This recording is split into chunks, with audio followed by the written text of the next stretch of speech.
बढ़ते हैं जी आगे। अभी तक की एक और अहम बड़ी खबर से आपको बाखबर करते हैं। मुल्क की सियासत के अंदर एक और गठबंधन जो है वो बन रहा है, एक और इतिहाद मार्ज वजूद में आया है, महागठबंधन। और ये महागठबंधन इस वक्त बिहार से सामने आया है क्योंकि नीतीश कुमार ने बाज़ाब्ता तौर पर कौमी जमहूरी इतिहाद एनडीए से नाता तोड़ दिया है और बाज़ाब्ता तौर पर लालू प्रसाद यादव की जमात के साथ हाथ मिलाने का ऐलान किया था।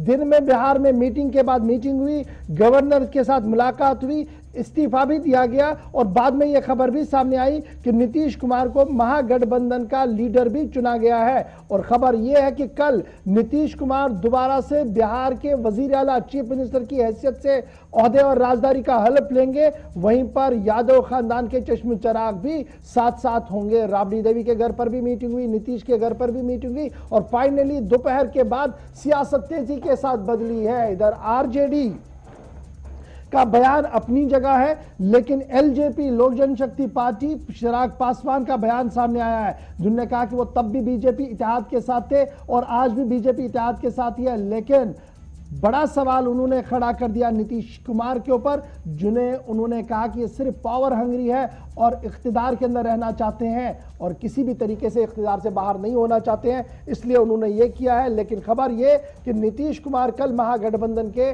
नए वजीर आला की हैसियत से हलफ उठाएंगे। मेरे साथ इस वक्त मेरे साथी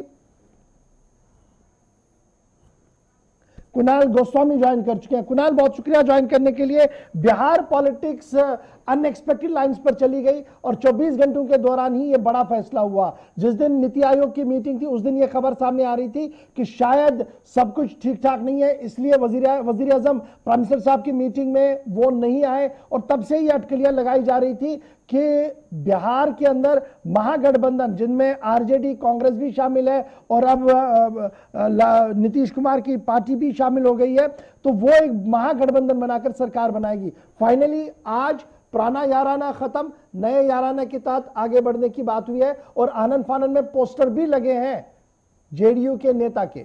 बिल्कुल, देखिए लगातार बिहार की जो राजनीति है वो अपने आप में ट्विस्ट और टर्न से होकर गुजरती नजर आई है।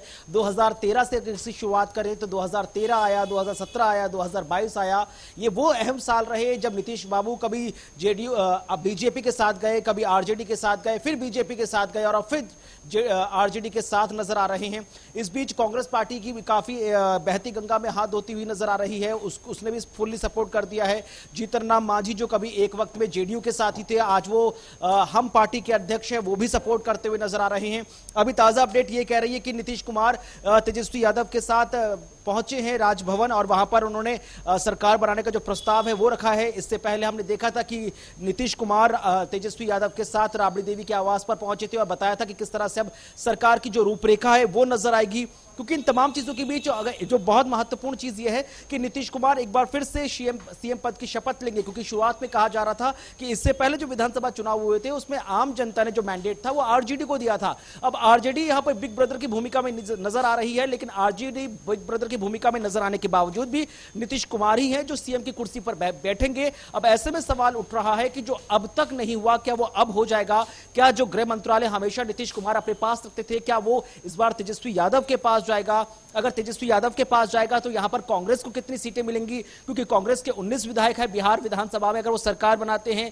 अगर हम की बात करें जीतन राम मांझी की जो पार्टी है वहां पर उसके 5 चेहरे हैं, उन 5 चेहरों में से कितने, क्या 1 को या 2 को, कितनों को यहां पर सरकार में जगह मिलेगी? ये तमाम चीजें हैं जिसका समय जवाब देगा। लेकिन इन तमाम चीजों के बीच जो इशफाक, जो सबसे महत्वपूर्ण चीजें हैं कि बीजेपी ने यहां पर एलिगेशन लगाया है और उसके साथ साथ जो एलजेपी रामविलास पासवान की जो एलजेपी पार्टी है उसके अध्यक्ष चिराग पासवान हैं और जो पशुपति पारस हैं, उन तमाम लोगों ने एक ही आरोप लगाया है कि भाई आम जनता के मैंडेट को तोड़कर ये सरकार बनाने की कोशिश की जा रही है, ज्यादा दिन नहीं टिक पाएगी। लेकिन देखना बेहद खास होगा कि नीतीश कुमार और तेजस्वी यादव। बड़ा इंपॉर्टेंट ये है कुणाल की जब हम नीतीश कुमार के सफर को देखते हैं ना, 8वीं बार ये अब 9वीं बार गालिबन ये होगा जब वो एज ए चीफ मिनिस्टर बनेंगे और सीनियर मोस्ट है।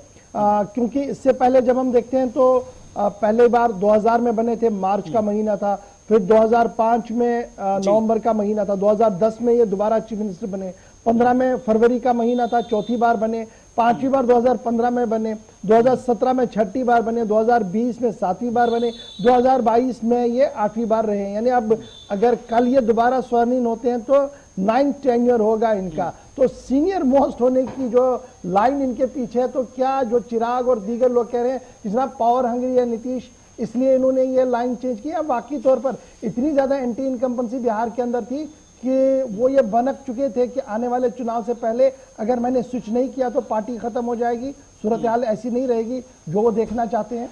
देखिए, एक जो तमाम चीजें हैं जो पॉलिटिकल एक्सपर्ट है जो चर्चा करते हुए नजर आ रहे हैं तमाम टेलीविजन स्क्रीन पर कि आखिरकार ऐसा क्या रहा, क्या आरसीपी सिंह का ही मैटर था जिसकी वजह से नीतीश बाबू और यहां पर सुशील मोदी के बीच तकरार नजर आई, या कुछ और कारण भी थे? तो एक जो बहुत इंपॉर्टेंट चीज निकल कर आई वो ये कि भाई एक कहीं ना कहीं जेडीयू और आरजेडी को खतरा नजर आ रहा था कि बीजेपी जिस जिस स्टेट पर होल्ड करती है या भले ही वो सेकेंड लार्जेस्ट पार्टी होती है, धीरे धीरे एक ऐसी रणनीति अपनाती है कि पूरे स्टेट पर उसकी कमांड बढ़ जाती है। क्योंकि एग्जाम्पल हमारे सामने उत्तर प्रदेश का है।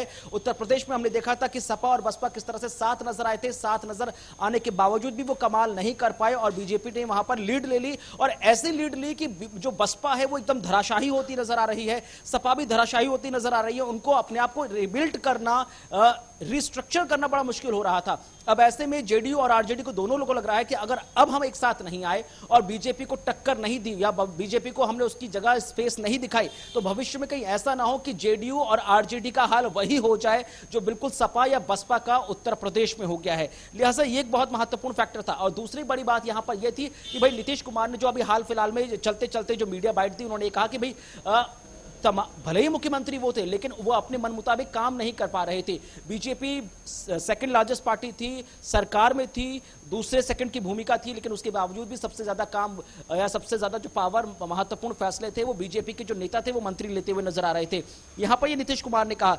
लेकिन जो चिराग पासवान ने या पशुपति पारस ने जो कहा, जो एलजेपी आर या एलजेपी के अध्यक्ष हैं, उन्होंने ये कहा कि आप अगर मैंडेट के खिलाफ इस तरह का कोई काम करते हैं तो आपको भविष्य में भी कुछ इस तरह की संभावनाओं के आप खुद शिकार हो जाएंगे। तो देखना बेहद खास है कि रीजनल पार्टियां किस तरीके से इसमें चलेंगी। बहुत बहुत शुक्रिया जी हमारे साथ ज्वाइन करने के लिए। फिलहाल